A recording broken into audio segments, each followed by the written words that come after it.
Hi friends, ఏంటో మీకు తెలుసా? ఈ బాదం కాయలండి. ఈ చెట్టు మీద ఇలా ఎర్రగా పండి మనం ఇలా కోసుకొని అసలు తింటే ఈ స్కిన్తో సహా తింటే అసలు భలే ఉంటుందండి. ఇదిగో చూడండి ఎంత ఎర్రగా ఉందో. ఇది అసలు చాలా బాగుంటుంది. ఇదిగో నేను ఇప్పుడే తిన్నాను.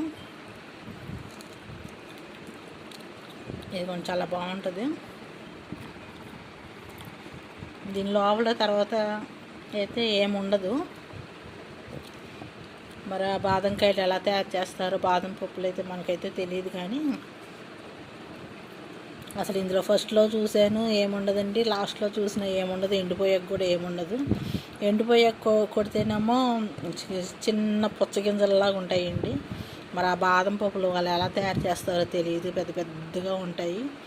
కానీ ఇవైతే అసలు ఇలా రెడ్ కలర్ వచ్చినప్పుడు అసలు తింటే అసలు భలే ఉంటుందండి.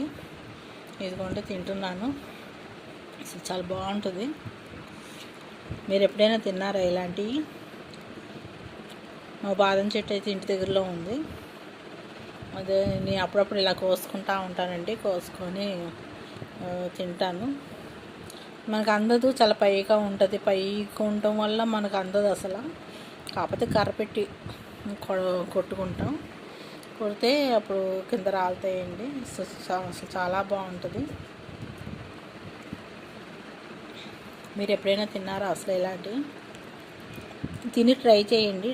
మీకు ఎక్కడైనా బాదం చెట్లు ఎక్కడైనా ఉంటే ఇట్లా రంగు వచ్చే వరకు ఉంచండి. రంగు వచ్చే వరకు ఉండి మీరు కర్రతో కొట్టి అందితే లేత కోసుకొని తిని చూడండి. అసలు మీకు చాలా బాగుంటాయి. మళ్ళీ మళ్ళీ తినాలనిపిస్తుంది.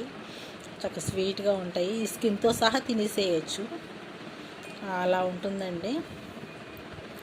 ఇంకా చాలా ఉన్నాయండి, చాలా ఉన్నాయి. కానీ అందట్లేదు అసలు. కర్రతో కొట్టినా అందట్లేదు.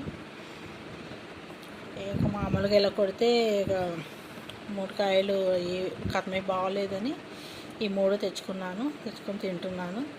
నేను అప్పుడప్పుడు ఇలా తింటూ ఉంటానండి, చాలా బాగుంటాయని. మీరు ట్రై చేయండి. మీ దగ్గర, ఇంటి దగ్గర ఎక్కడ ఉన్నా సరే ఈ కలర్ వచ్చే వరకు ఉంచండి. పచ్చి బాగోండి, మళ్ళీ ఈ కలర్లో ఉన్నప్పుడే బాగుంటాయి. మీరు ట్రై చేయండి, మీరు తిని చూడండి.